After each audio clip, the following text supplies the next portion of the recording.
a state government may not tax the federal government.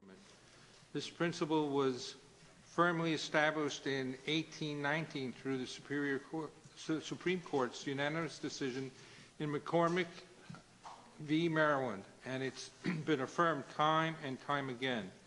Bill A. 4077 levies this sort of unconstitutional tax.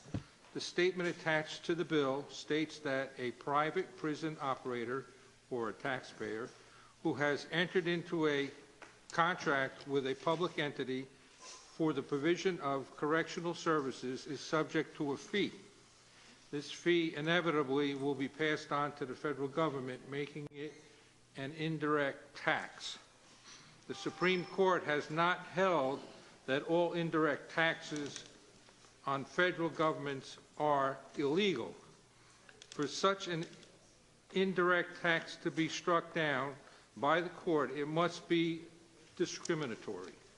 It must create a burden for the federal government not borne by any other entity. In Washington v. United States, the court tolerated a sales tax that explicitly targeted the government contractors. The reason this tax was tolerated is because it replaced a more burdensome tax applied to private landowners, which the federal government was not subject to.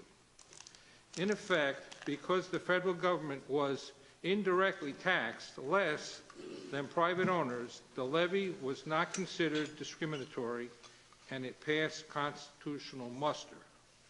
The fee applied by A. 4077 is discriminatory.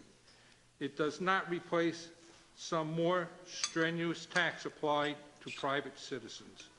It is an additional burden exclusively applied to contractors engaged in business with the federal government.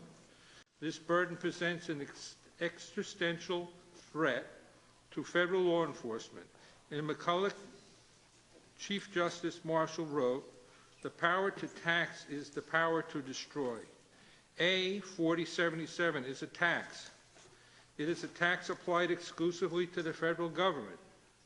By raising the tax, New Jersey can make costs so prohibitive as to destroy the prisons which house 90% of illegal immigrants. This attack on the supremacy of the federal government is unconstitutional, and I vote no.